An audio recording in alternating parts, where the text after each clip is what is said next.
మన ఆశీర్వాదాలను దొంగిలించాలని చూస్తాడు. ఏ తండ్రి అయినా తన పిల్లలు బాగుండాలని కోరుకుంటారు. ఏ తల్లి అయినా తన బిడ్డలు బాగుండాలని కోరుకుంటారు. కానీ ఆ దీవెనలు మన మీదకి రాకుండా అడ్డపడే వాళ్ళు చాలా మంది ఉంటారు. వారు ఎవరో కాదు, మన శత్రువులు. అలాగే దేవుని దీవెనలు మన మీదకి రాకుండా అడ్డగించేవాడు ఒకడున్నాడు ఈ లోకంలో. వాడే సాతానుడు. వాడు మాట్లాడేటప్పుడు ఎలా మాట్లాడతాడు అంటే తన స్వభావమును అనుసరించి మాట్లాడతాడు.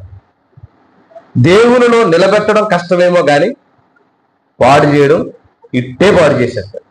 అందువల్ల దేవుని బిడ్డలారా, మన ఆశీర్వాదాలు అపవాది దొంగిలించకుండా మనము విశ్వాసములోనికి ముందుకు కొనసాగుతాం. చిన్న ప్రార్థన. మహిమ కలిగిన దేవ, మహిమ స్వరూపి, మీరు మాకు ఇచ్చిన అవకాశం బట్టి కృతజ్ఞతలనైనా. మీ మాటలను తెలపడానికి సిద్ధపడుతూ ఉండగా మమ్ములను మరుగుపరచండి. మీ పరిశుద్ధాత్మను బట్టి, మీ సత్యమైన వాక్యమును బట్టి మమ్ములను బలపరచమని ప్రాధేయపడుతుంది. యేసుక్రీస్తు నామమున ఈ ప్రార్థన అడిగి పొందుకుని ఉన్నాం పరలోకమందున్న మా కన్న తండ్రి. ఆమేన్. దేవుని బిడ్డలారా, ఈరోజు దేవుని వాక్యము సందర్భాన్ని మీకు చెప్తే ఆశ్చర్యపోతారు. సందర్భాన్ని చెప్తే మీరు ఆశ్చర్యపోతారు. ఆ సందర్భం చెప్పే ముందు మొట్టమొదటిగా తండ్రి అయిన దేవునికి, పరిశుద్ధుడైన యేసుక్రీస్తు నామమున మనమందరము చేతులెత్తి ఆయనకి కృతజ్ఞతాస్తుతులు చెల్లించుకుందాం. దేవునికి మహిమ కలుగునుగా. ఆమేన్. అదే విధముగా కూడి వచ్చిన మీ అందరికీ పౌలు గారిని మొదలుకొని దేవుణ్ణి ప్రేమించి విడువక ప్రతి ఆదివారం సన్నిధానానికి చేరుకున్న ప్రతి ఒక్కరికి యేసుక్రీస్తు వారి నామములో నా ప్రత్యేకమైన వందనాలు. దేవుని బిడ్డలారా, ఈరోజు దేవుని వాక్యం ఆవగింజంత విశ్వాసం.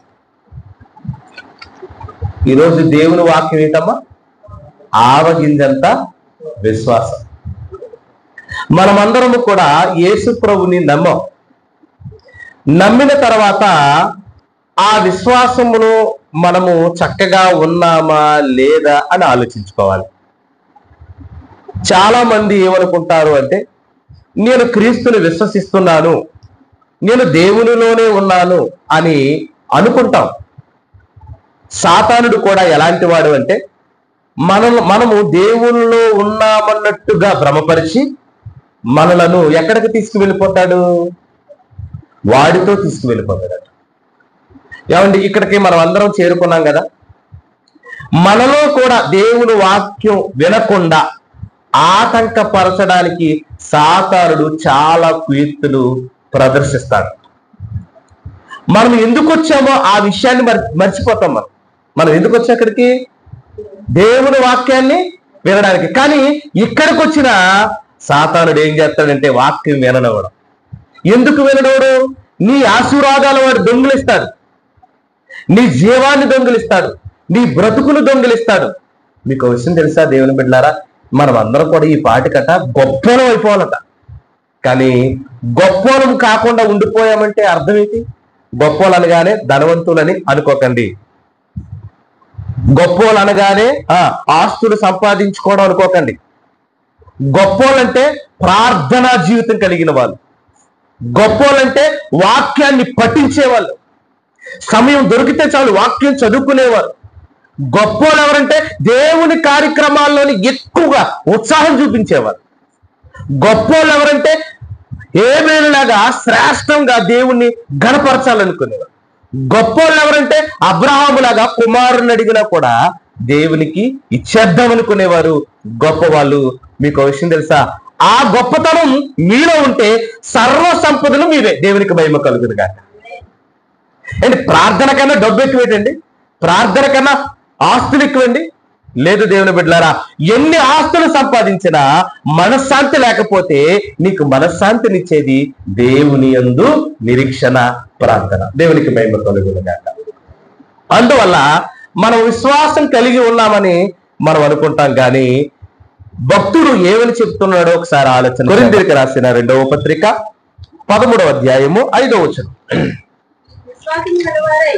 చూడండి. చక్కటి మాట. మీరు విశ్వాసము గలవారై ఉన్నారో లేదో ఎవరో మిమ్మలను పరిశోధించడం కాదు. ఎవరో మిమ్మల్ని తప్పు పట్టడం కాదు, మిమ్మల్ని మీరే శోధించుకొని చూచుకోండి. అప్పుడప్పుడు చాలా మంది బ్రతుకున్నారో లేదో తెలుసుకోవడానికి, ఏదైనా ఆశ్చర్య కార్యాలు జరిగినప్పుడు తెలుసుకోవడానికి వారిని వారే గిల్లుకుంటారు. అది నిజమా కాదా అని దేవుని బిడ్డలారా, అలాగే మీరు విశ్వాసం గలవారై ఉన్నారో లేదో మిమ్మల్ని మీరే శోధించుకొనుడి, మిమ్మల్ని మీరే పరీక్షించుకొనుడి. మీరు భ్రష్టులు కాని ఎడల యేసుక్రీస్తు మీలో ఉన్నాడని మిమ్మల్ని గూర్చి మీరే ఎరుగుదురు, మిమ్మల్ని గూర్చి మీరే ఎరుగుదురు.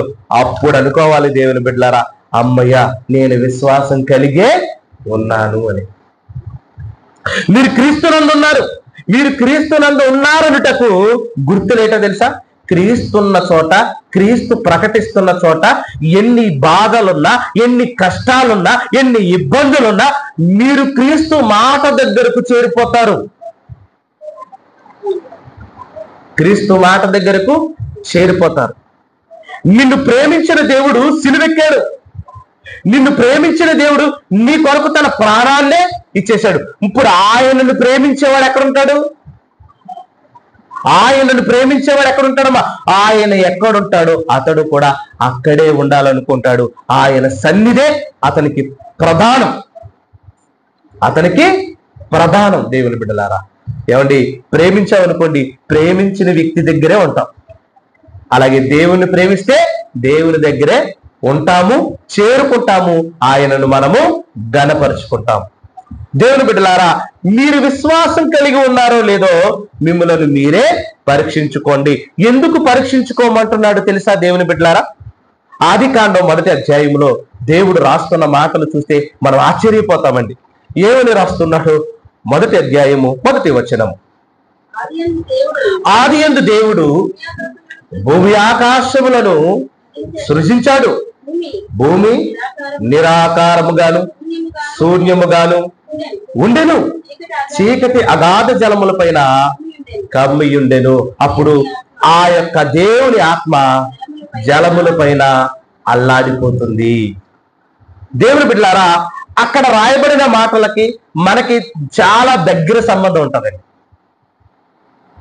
దేవుడు ఈ సృష్టిని చేయక మునుపు ఈ సృష్టి ఎలాగుందట? భూమికి ఆకారం లేదట. యేసు ప్రభు నీ జీవితంలోనికి రాక మునుపు నీ జీవితానికి ఒక అర్థం ఉందా? లేదు. ఆ రోజు భూమికి ఆకారం లేదు, మన బ్రతుకి కూడా ఆకారము లేదు. మరలా చెప్పనమ్మా, భూమి నిరాకారంగా ఉంది. మనము కూడా దేవుళ్ళలోనికి రాక మునుపు మన జీవితం అంతా నిరాకారమైన జీవితం, అంతే కదండి. తర్వాత భూమట శూన్యంలో ఉందట, ఎక్కడెక్కడో ఉందట. భూమంతా ఎక్కడుందమ్మా? ఎక్కడెక్కడో విడిపోయి అక్కడక్కడ కనిపించినట్టుగా ఉందట. మన జీవితం కూడా అలాగే కదండి ఉంది. లోకంలో ఉన్నప్పుడు అసలు దేవుల్లో ఉన్నామా? దేవుని నమ్ముతున్నామా? దేవుని సన్నిధికి వస్తున్నామా? చూడండి, దేవుణ్ణి నమ్మని వాడి జీవితం ఎక్కడెక్కడో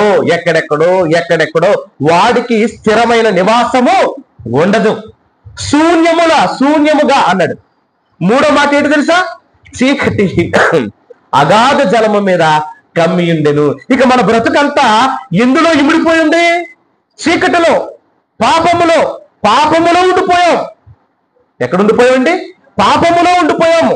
అప్పుడట దేవుడు ఆ ప్రకృతిని చూసి, అయ్యో ఆకారము లేని భూమిని చూసి, శూన్యములో ఉన్న భూమిని చూసి, చీకటి కప్పబడిన భూమిని చూసి దేవుని ఆత్మ అల్లాడిపోతుందట. ఇదిగో నీ బ్రతుకు నా బ్రతుకు బాగోకపోవడం వల్ల దేవుని ఆత్మ ఇప్పటికీ అల్లాడిపోతుంది. దేవునికి మహిమ కలుగునుగాక. ఎందుకు అల్లాడిపోతుంది? నీ బ్రతుకును ఆయన సరిదిద్దాలనుకుంటున్నాడు, నిన్ను నిలబెట్టాలనుకుంటున్నాడు, నిన్ను బాగు చేయాలనుకుంటున్నాడు. ఆకారము లేని భూమికి ఆకారాన్ని ఇచ్చినట్టుగా ఆకారము లేని నీ జీవితానికి క్రీస్తు అనే ఆకారం ఇవ్వాలనుకుంటున్నాడు. శూన్యములో ఉన్న భూమిని మరలా పిలిచినట్లుగా ఇదిగో శూన్యములో అక్కడక్కడ తిరుగుతున్న నిన్ను దేవుని వాక్యం ద్వారా నిన్ను పిలుచుచున్నాడు.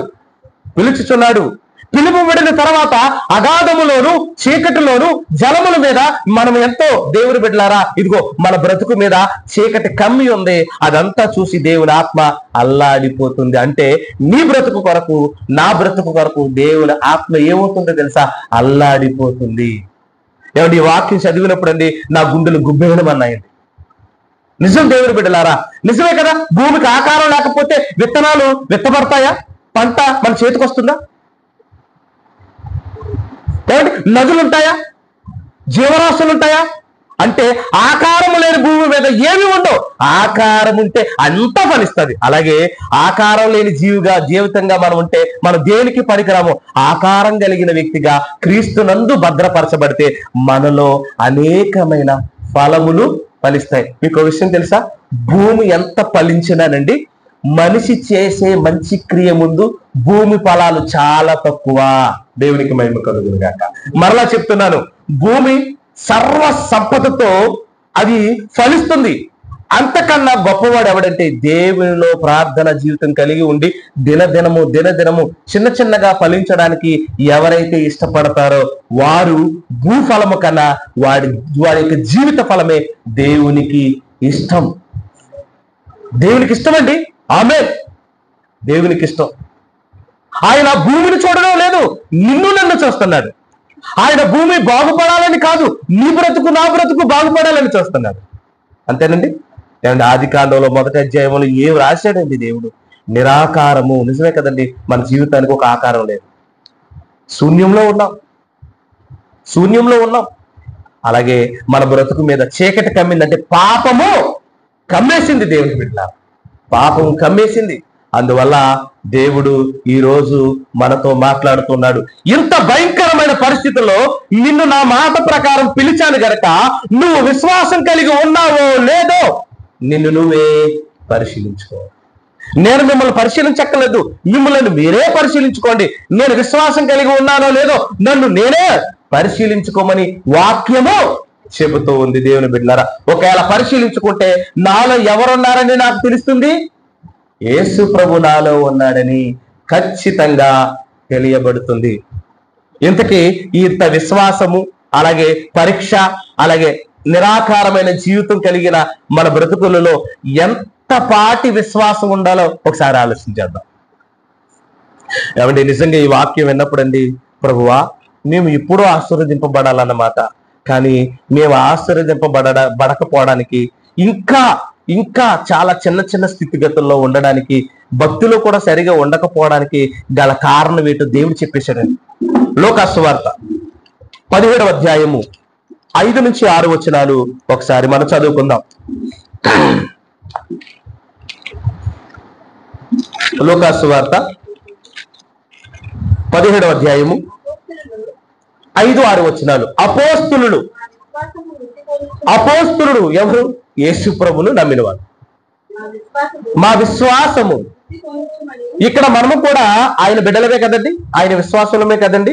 విశ్వాసకి ఏ లక్షణాలు ఉండాలో అపోస్తుల ద్వారా మనకు తెలియబడుతుంది. అపోస్తులు యేసు ప్రభు దగ్గరకు వచ్చి వారు అడుగుతున్నారు, ఏమని? మా విశ్వాసము వృద్ధి పొందించమని ప్రభువుతో చెప్పగా. అయ్యో మా జీవితాన్ని మార్చి ప్రభువా, మాకు విశ్వాసాన్ని అభివృద్ధి చేయి ప్రభువా అని అడుగుతున్నప్పుడు ప్రభు అంటున్న మాట చూస్తే ఆశ్చర్యపోతాం. దేవుని బిడ్డలారా, ఏమంటున్నారు చూడండి. ప్రభువు 6వ వచనం, ప్రభువు మీరు ఆవగింజంత విశ్వాసము గలవారైతే ఈ కంబల చెట్టును చూచి నీవు వేళ్లతో కూడా పెళ్లగింపబడి సముద్రములో నాటబడమని చెప్పినప్పుడు అది నీకు లోబడును. దేవునికి మహిమ కలుగును గాక. శిష్యులు మమ్మల్ని విశ్వాసములో అభివృద్ధి చేయవయ్యా అంటే ప్రభు ఏమంటున్నారు తెలుసా? విశ్వాసములో అభివృద్ధి చేయాలని మీరు అనుకుంటున్నారు, కానీ అసలు ఆవగింజంతా విశ్వాసం ఉందా మీకు అని అడుగుతున్నాడు. ఎంత విశ్వాసం అమ్మా? ఆవగింజ. ఆవగింజ అంటే మీకు తెలుసా? ఉప్మా వండుకున్నప్పుడు దాంట్లో సరుకులుగా ఉపయోగిస్తాం, సాంబార్ కాసుకున్నప్పుడు దాంట్లో సరుకులుగా ఉపయోగిస్తాం. ఎంత ఉంటుందమ్మా ఆవగింజ? చాలా చిన్నది. ప్రభు ఏమడుగుతున్నాడు శిష్యుల్ని? మీ విశ్వాసం గొప్ప చేయాలని మీరు అడుగుతున్నారు, కానీ మీకు కాస్తంత, ఇదిగో ఆవగింజంత విశ్వాసం ఉందని అడుగుతున్నాడు. ఆవగింజంత విశ్వాసం ఉందా మనకి? ఆవగింజ. ఏమంటే దేవుని మాట్లాడట ఎలాగ వినాలంటే తెలుసా దేవుని బిడ్డలారా? అండ్ బిర్యానీతో భోజనం పెట్టుకున్నాం అనుకోండి, ఎప్పుడు తినేద్దామా అన్నట్టు ఎదురు చూస్తున్నట్లుగా ఉండాలట దేవుడు వాక్యం విషయంలో. అంటే మన ముందు ఇప్పుడు భోజనం ఉంది, ఆత్మీయ భోజనం ఉంది. ఈ మాట తర్వాత ఇంకేం చెప్తారు, ఈ వెరైటీ తర్వాత ఇంకే వెరైటీ వేస్తారని మనం ఎదురు చూస్తూ భోజనం తినేటప్పుడు ఎలాగైతే ఫంక్షన్ లో కంగారు పడతామో, వాక్యం వినేటప్పుడు కూడా మనం ఏం చేయాలట, కంగారు పడిపోవాలట. అమ్మో గో వాళ్ళకంట వెనకాల వెళ్ళామంటే ఐటమ్స్ అయిపోతాయి, అంతే కదండి. పెళ్లికి వెళ్ళేటప్పుడు భోజనం తినే ముందంట మనిషి ఎక్కడ ఉండాలట, తినడానికి ముందు ఉండాలట, గొడవకి వెనకాల ఉండాలట. చూసారా దేవుని బిడ్డలారా, గొడవలకేమో దూరంగా ఉండాలట, భోజనానికేమో దగ్గరగా ఉండాలట. మరలా భోజనం గురించి ఏమంటారంటే, వడ్డించేవాడు మావాడైతే అన్ని ముక్కలు మనకు పడతాయి, దేవునికి మహిమ కలుగును గాక. అంతేనండి. చేప ఫ్రై, చికెన్ ఫ్రై, రొయ్యి ఫ్రై అన్ని కూడా మనకు చక్కగా మరి వడ్డింపబడుతుంది. అలాగే దేవుడు మీవాడు, దేవుడు ఎవరు వారమ్మా, మనందరి వాడు. వడ్డించేవాడు ఆయనైతే మనకి ఏ లోటాన ఉంటుందా, ఉండదు దేవుని బిడ్డలారా. అందుకని ఈరోజు దేవుడు మనతో స్పష్టంగా మాట్లాడుతున్నాడు. అందుకనే హృదయాలు చక్కగా దేవుని మాటల వైపుకు మీరు ఎంతో ఆసక్తితో ముందుకు వెళుతూ ఉన్నారు. దేవునికి మహిమ కలుగును గాక. అదే విధంగా దేవుని బిడ్డలారా, ఆయన అడుగుతూ ఉన్నాడు, అయ్యా మీరు విశ్వాసంలో అభివృద్ధి చెందాలని కోరుకుంటున్నారు కదా, నేనేమంటున్నానంటే మీకు ఆవగింజంత విశ్వాసం ఉంటే చాలు అన్నారు. ఎంత విశ్వాసం అమ్మా? ఆవగింజంత విశ్వాసం ఉంటేనట ఇదిగో ఈ కంబల చెట్టు వేళ్లతో కూడా పెళ్లగింపబడి సముద్రంలో, ఎక్కడమ్మా? సముద్రంలో. ఏమండి, చెట్టు ఎక్కడ ఉంది, సముద్రం ఎక్కడ ఉంది చెప్పాలి. చెట్టు ఎక్కడ ఉంది, సముద్రం ఎక్కడ ఉంది?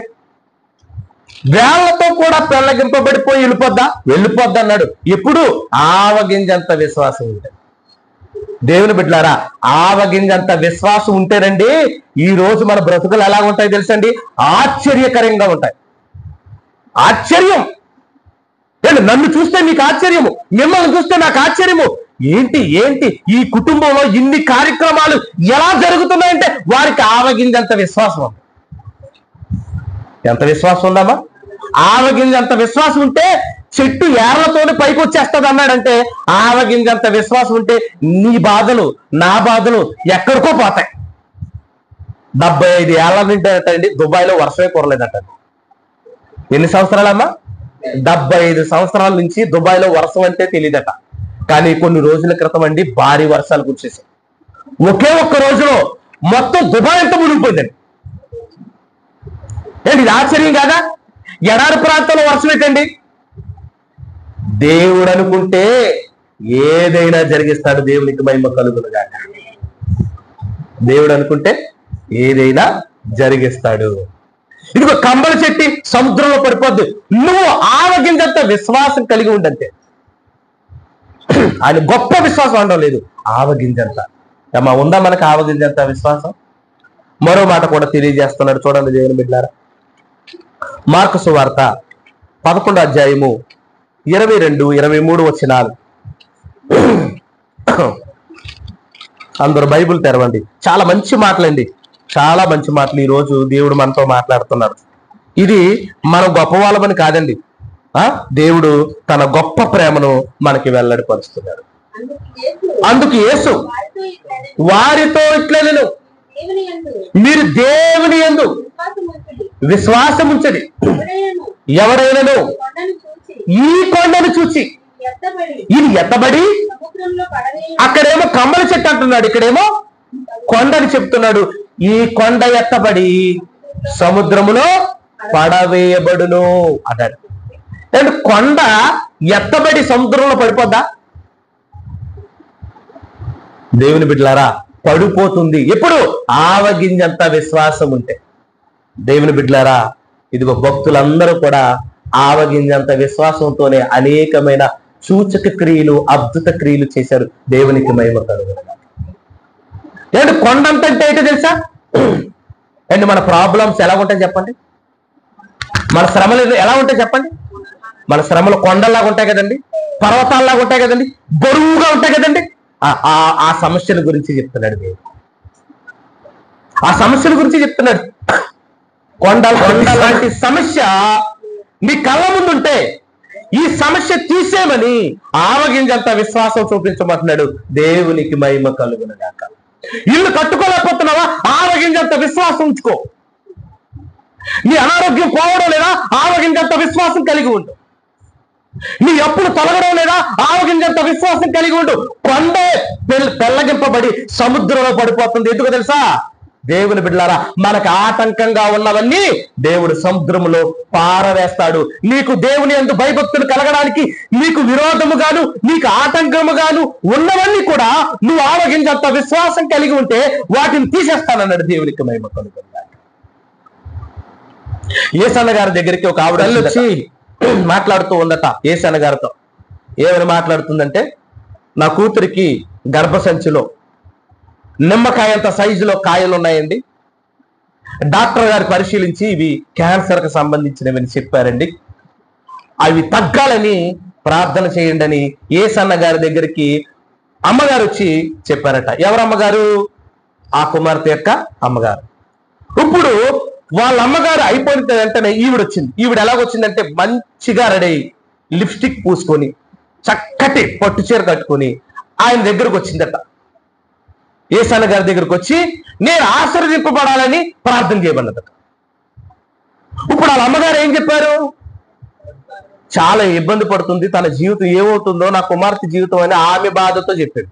ఈమె చక్కగా రెడీ అయిపోయి జనాలు ఆకర్షించడానికి ప్రయత్నిస్తూ నేను ఆశీర్వదింపబడాలని ప్రార్థన చేయండి అన్నదట. ఇప్పుడు దైవ సేవకుడిగా ఇప్పుడు ఆశీర్వదించేటట్టుగా ప్రార్థన చేశాడు అనుకోండి, కడుపులో కాయలు ఎన్ని వెళ్ళిపోతాయి, మళ్ళీ పెరిగిపోతాయి. ఒక దైవ సేవకుడు అండి మీ ఇంటికి వచ్చి ప్రార్థన చేశాడంటే, ఆశీర్వదించాడంటే, ఇదిగో మీరు నష్టములో ఉండి నన్ను ఆశీర్వదించాలని ప్రార్థన చేయమన్నావా, ఇంకా నష్టపోతావు. విడుదల పొందాలని నువ్వు ప్రార్థన చేయమని కరెక్ట్గా అడగాలి. కానీ ఈవిడేమడుగుతుంది? నన్ను ఆశీర్వదించినట్లుగా ప్రార్థన చేయండి. జీవితం మార్చుకోలేదు ఇంకా, నన్ను అప్పుడు ఆశీర్వదించినట్లుగా ప్రార్థన చేస్తే ముందు తల్లిగారు చెప్పినట్టుగా ఈవిడ కాయలు ఏమైపోతాయమ్మా? 1, 2, 2, 3, 4, 5 అయిపోతాయి. అప్పుడు వెంటనే యేసన్న గారు ఏమన్నారో తెలుసా? అమ్మా, నీ జీవితం బాగాలేదు, దుష్టుడు నిన్ను ఆవహించాడు. కడుపులో ఇంత బాధ పెట్టుకొని ఇంత అందంగా తయారవ్వాలని నీకు ఎవరు నేర్పాడు? నీ కడుపులో ఎంత బాధ ఉంది? భయంకరమైన బాధ ఉంది. ఈ బాధ ఉన్నవాడు ఎవరైనా ఎలాగా రెడీ అవుతాడా? రెడీ అవడం. సాతానుడు నిన్ను మోసగిస్తున్నాడు. నీ బ్రతుకు బాలేదు, ఇదిగో మొట్టమొదటిగా నీ ఇబ్బంది పోవాలి అని విజ్ఞాపన చేయాలి. నీ బ్రతుకు బాగుండాలని విజ్ఞాపన చేయాలి. నీ పాపాలు క్షమింపబడాలని విజ్ఞాపన చేయాలి అని యేసన్న గారు ఆ యొక్క కుమార్తెను గద్దించాడట. ఎందుకంటే నీ పాపాల వల్ల ఈ రోగము నీకు సంప్రాప్తమైంది. నీ పాపము పోవాలి, నీ రోగము పోవాలి. పక్షవాయువు కలిగిన వాడిని యేసుప్రభు గారు ఏమన్నారు మీ అందరికి తెలుసు కదమ్మా? కాలు చేయలాగిన ఒక వ్యక్తిని యేసుప్రభు గారి దగ్గరికి వస్తే, నీ పాపములు క్షమించబడి ఉన్నవి, నీవు నీ పొరపెట్టుకొని లేచి నడిచి వెళ్ళిపోమన్నాడు. 2 స్వస్థతలు ఇచ్చారు. దేవునికి మహిమ కలుగును గాక. 2 స్వస్థతలు. అప్పుడు యేసన్న గారి దగ్గరికి వచ్చి అప్పుడు చెప్తున్నాడట, ముందు నీకు పశ్చాత్తాపం రావాలి. నీ జీవితం చూసి నీకు అసహ్యం పుట్టడం లేదు. నువ్వు ఎప్పుడు వెళ్ళిపోతావో, ఎప్పుడు చనిపోతావో నీకు తెలియదు కదా. నీ రోగం ఏమవుతుందో నీకు తెలియదు కదా. ఇప్పుడే వెంటనే నీ భర్త ఏమో కూరగాయలు లేకపోతే ఫ్రూట్స్ అమ్ముకొని బండికాడ పనిచేస్తూ ఉంటాడంటే, ఆయన ఎక్కడ పనిచేస్తాడమ్మా? ఏ సీజన్లో ఏ ఫలాలు వస్తే ఆ ఫలాలు అమ్ముకొని బండి నడుపుతూ ఉంటాడట.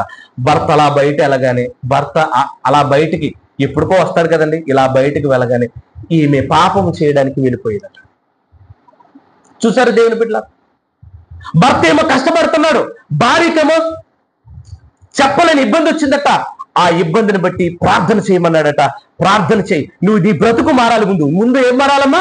నీ బ్రతుకు మారాలి. ఇదిగో నీ పెదాలకున్న లిప్స్టిక్ తీసే, నీ అలంకరణ తీసే, నీ బ్రతుకు పూర్తిగా మారాలి. అసలు అనారోగ్యంగా ఉన్న దానికిలాగా ఉన్నావా నువ్వు? మీ తల్లి ఏం చెప్తుంది, నువ్వు ఎలా ఉన్నావని ఎదురుగానే దండించాడంటండి. ఎదురుగానే దండించాడట. అలా దండించినప్పుడు ఇలాగ ఎవరు ఆమె ముందు పలకలేదమ్మో, ఆవిడికి వెంటనే పశ్చాత్తాపం వచ్చి అక్కడే కన్నీళ్లు విడిచి ప్రార్థన చేసిందట. ఆవిడికి ఏ విశ్వాసం లేదు. కానీ యేసన్న గారు మాటలు విన్న తర్వాత ఆమెకు, ఇదిగో దేవుడు నన్ను బాగుపరచాలి అంటే ముందు నేనేం చేయాలి? నా పాపాన్ని ఆయన సన్నిధిలో ఒప్పుకోవాలని అక్కడే మోకరిల్లి, ఇదిగో కన్నీళ్లతో తన వస్త్రాలు తడిసిపోయినట్లుగా మోకరిల్లి ప్రార్థన చేసి గుండెలు బాదుకుంటూ దేవునికి విజ్ఞాపన చేసిందట. ఏం చేసిందమ్మా? దేవునికి విజ్ఞాపన. అయ్యా, నా బాధలు తీసివేయి, నా బ్రతుకులు మార్చు, నేను మంచిదానిని కాను, నాకు అర్థమవుతుంది, అయ్యా అయ్యా నా జీవితం బాగోలేదని కన్నీరు కారుస్తున్నప్పుడు యేసన్న గారు చూసి ఆశ్చర్యపోయాడట. ఇంత దుఃఖపడుతుంది కుమార్తె అని ఆయన కూడా ప్రార్థనలో పాల్గొన్నాడట. ఆ తర్వాత ఇంటికి వెళ్ళిపోయింది. ఇంటికి వెళ్ళిపోయిన తర్వాత జరిగింది ఏంటో తెలుసా? ఆ నిమ్మకాయ సైజులో ఉన్న కంతులన్నీ కనుమరుగైపోయినాయట. దేవునికి మహిమ కలుగునగాక. కనుమరుగైపోయి. ఎవరు చేశారు ఈ పని? ఎవరు చేశారు ఈ పని? ఇది నువ్వు అందంగా తయారైతే ఏది తగ్గదు.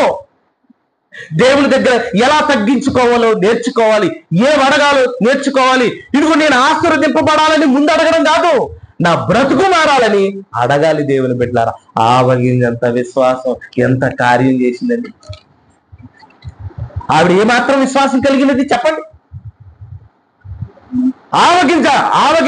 ఆవగింజంత విశ్వాసం ఉంటే కడుపంతా దేవుడు శుద్ధి చేయును గాక.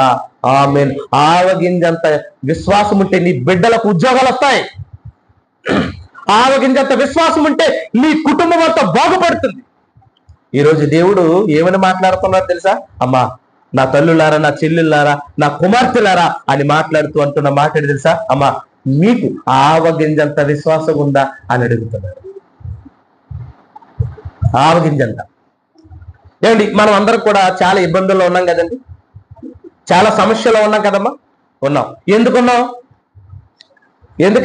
ఆవగింజంత విశ్వాసం లేదు, కానీ మనం గొప్పగా మాట్లాడుకుంటూ ఉంటాం. ఏమండి, నేనంటే ఏంటో తెలుసా, మీరంటే ఏంటో తెలుసా, ఇలా మాట్లాడుతూ ఉంటాం. కానీ యేసు ప్రభు గారి దగ్గర ఉన్న శిష్యుల కన్నా మనం గొప్పవారం ఏంటి చెప్పండి? అమ్మా, యేసు ప్రభు గారి దగ్గర శిష్యులు ఉన్నారు, వాళ్ళకన్నా మనం గొప్పవాళ్ళమండి. వాళ్ళైతే దయ్యాల వల్ల కట్టారు, వాళ్ళైతే దురాత్మలను పోగొట్టారు, వాళ్ళైతే కుంటివారిని బాగుపరిచారు, గుడ్డివారిని బాగుపరిచారు, అనేకులను బాగుపరిచారు. ఏమా మనం ఏమైనా చేయగలిగామా? లేదు. మనం ఏమైనా చేయగలిగామా? లేదు. అంత గొప్పలమా? కాదు. మరి వాళ్ళని చూసి ఏమన్నాడు? మీరు ఇంకా ఏముండాలట? మీకు ఇంకా ఏమన్నా? ఆవగింజంత విశ్వాసము. దేవుని బిడ్డలారా, ఈ రోజు మనం ఆశీర్వదింపబడకుండా ఉండిపోయామంటే దానికి కారణం ఏంటంటే ఆవగింజంత విశ్వాసం కూడా లేదు. ఏమా ఉందా? మనకుందా? ఒకవేళ మనకుంటే మన కుటుంబంలో అనేకమైన మేలుకరమైన కార్యక్రమాలు జరుగును. మన ఎవరైతే ఆ విశ్వాసం కలిగి ఉంటారో మీ భర్త మారిపోయి దేవుడి సన్నిధిలో కూర్చున్నాం. ఆవగింజంత విశ్వాసం ఉంటే నీ భార్య మారిపోయి దేవుడి సన్నిధిలో కూర్చున్నావు. ఆవగింజంత విశ్వాసం ఉంటే నా భర్తను మార్చు ప్రభువు అని ఆవగింజంత విశ్వాసం నువ్వు చూపిస్తే ఎక్కడన్నా ఈడ్చుకొని తీసుకొచ్చి దేవుని సన్నిధిలో దేవుడు కూర్చోబెడతాడు. దేవునికి మహిమ కలుగునుగాక. నా బిడ్డలు మారాలని కోరుకుంటున్నా కదా, ఆవగింజంత విశ్వాసం చూపించు, ఆయన తీసుకొస్తాడు. అమ్మా, ఇక్కడికి మనం అందరం వచ్చాం కదా, ఎవరు తీసుకొచ్చారమ్మా? ఎవరు తీసుకొచ్చారు? దేవుడు పిలిచాడు, దేవుడు పిలవగానే మీరు వచ్చారు. అవునా కదా? ఇక్కడికి రావడానికి దేవుడే కదా కారణం. ఏ వ్యక్తి అయినా ఆయన సన్నిధికి రావాలి అంటే దేవుడే కారణం. అందుకని మీరు నేను దేవునికి విజ్ఞాపన చేయాలి. ఎవరికి విజ్ఞాపన చేయాలమ్మా? దేవునికి విజ్ఞాపన చేయాలి. ఆయనకి విజ్ఞాపన చేయగానే నిరాకారమైన భూమిని ఆకారమైన భూమిగా మార్చేస్తాడు. ఎప్పుడు విత్తనాలు లేదు, నేల మీద విత్తనాలు లేవు, కానీ విత్తనములిచ్చు చెట్లను పుట్టించాడు. దేవునికి మహిమ కలుగునుగాక. శూన్యములో ఉంది, కానీ ఆకారం కలిగిన దానిగా పిలిచాడు. చీకటిలో మగ్గిపోతున్నాం మనమంతా. ఏమండి, అంతే కదండి? ఏమండి, ఆ రోజట దేవుని ఆత్మ అల్లాడిపోయిందట. నీలో నాలో ఆవగింజంత విశ్వాసం లేకపోతే దేవుని ఆత్మ ఏమైపోతుందమ్మా? అల్లాడిపోతుందట. అల్లాడిపోతుందండి. దేవుని బిడ్డలారా, చాలా ఆసక్తితో ఉండాలి మనం. ఇదిగో యేసన్న గారి దగ్గరికి వచ్చిన సాక్ష్యాన్ని చూడండి, నీ జీవితంలో జరుగుతున్న సాక్ష్యాన్ని చూడండి. దయచేసి దేవుని బిడ్డలారా, మన బిడ్డలు మారాలన్నా, మన బ్రతుకులు మారాలన్నా, మన పరిస్థితులు మారాలన్నా, మన కుటుంబంలో ఉన్న వారందరూ దేవుని సన్నిధికి రావాలన్నా, ఇంకా ఆశీర్వదింపబడాలన్నా, అనేకమైన మేలులు పొందుకోవాలన్నా మనకి ఏముండాలమ్మ? ఇప్పుడు ఆవగింజంత విశ్వాసం. ఆవగింజంత విశ్వాసం ఉంటే కొండలాంటి సమస్యలే వైదొలిగిపోతాయి. అప్పుడప్పుడు అంటాం, నేను ఇరుకులలోను ఇబ్బందులలోను ఇమిడిపోయాను, నేను లేకపోతే కొట్టుమిట్టలాడుతున్నాను అంటాం. ఇరుకు, ఇబ్బంది, రెండు కొండల మధ్య ఎడారి భూమిలో నీవు నడిస్తే నీకేం దాహం తీరుతుంది చెప్పండి? సమస్యలు ఎడారి లాంటివి, సమస్యలు మొక్కలు లేని కొండల లాంటివి, సమస్యలు ఎందుకు పనికిరని, మంచి నీళ్లు తాగడానికి పనికిరాని సముద్రం లాంటిది. అంతే కదమ్మా? సముద్రం 3 అంతులు ఉందట, తాగడానికి పని చేస్తాయా? పని చేయి. దేవుని బిడ్డలారా, ఇదిగో మన సమస్యలు అలాంటివి. వాటినన్నిటినీ కూడా దేవుడు తీసివేయగలిగిన శక్తివంతుడు. దేవునికి మహిమ కలుగునుగాక. ఈరోజు దేవుడు మనతో ఏం మాట్లాడాడమ్మా? రాయబడుతున్నమాట కొరింథీయులకు రాసిన మొదటి పత్రిక 2వ అధ్యాయము 4వ వచనం. మీ విశ్వాసము మనుషుల జ్ఞానమును ఆధారము చేసుకొనక దేవుని శక్తిని ఆధారము చేసుకొని ఉండవలనని దుష్టాంతములనే వినియోగించి తిని. దేవుని బిడ్డలారా, రాయబడుతున్నమాట, మీ విశ్వాసము మనుషుల జ్ఞానమును ఆధారము చేసుకొనక. అండి, మనం మనుషులు ఏదో చెప్పారు అని, దేవుని నమ్మని ప్రజలు ఏదో చెప్పారని మన విశ్వాసంలోకి రాకూడదు. విశ్వాసంలోకి ఎందుకు రావాలట? దేవుని శక్తిని ఆధారము చేసుకొని. దేవుడు ఏదైనా చేయగలడు. నీ జీవితాన్ని మార్చగలడా? మార్చలేడా? నీ రోగాన్ని పోగొట్టలేడా? నీ అప్పులను తీర్చలేడా? అసలు నీ జీవితం అసలు కనుమరుగైపోతున్న జీవితాన్ని కూడా పిలిచేస్తాడైనా. ఎడారిలో నీటి బుగ్గను రేపి ఆగరు దాహాన్ని తీర్చాడైనా. సముద్రమును చూసి ఇశ్రాయేలులు భయపడిపోతుంటే కర్రెత్తు మోసే అని చెప్పినప్పుడు ఇదిగో సముద్రము 2 భాగాలుగా మారిపోయి 6 నేల మీద నడిపించాడైనా. యెహోషువ యుద్ధం చేస్తుంటే సూర్యుడిని చంద్రుని ఆపించాడైనా. ఆయన ఏం చేయలేడు? అందుకనే అంటున్న మాట, దేవుని శక్తిని ఆధారం చేసుకోండి. ఈ కార్యక్రమాల పట్ల దేవుడు తన శక్తి మీద ఆధారపడి వెళ్తూ ఉన్నాం. దేవుని బిడ్డలారా, ఏమండి, ఆయన ప్రేమించిన వాళ్ళందరూ వచ్చేస్తారండి. ఎందుకంటే వడ్డించేవాడు మనోడైతే ఏమంటదండి? వడ్డించేవాడు మనోళ్ళైతే దాచి పెడతాడు మనకైనా ఆశీర్వాదాలు. ఈ రోజు మన కొరకు దాచిపెట్టాడు ఆయన. మీరందరూ ఆవగింజంత విశ్వాసం కలిగి మనం జీవించినప్పుడు మన రోగాలు పోతాయి, మనం ప్రతి సమస్య పోతుంది, మన బ్రతుకు చాలా స్థిరంగా ఉంటుంది. అందరూ మారుతారు, అందరూ బలంగా దేవుని కొరకు ఉపయోగపడతారు. ఈ మాటల చేత నన్ను నేను హెచ్చరించుకుంటూ ఈ మాటలను మీ అందరికీ హృదయపూర్వకంగా తెలియజేస్తూ దేవుని మాటలను ముగించుకుందాం.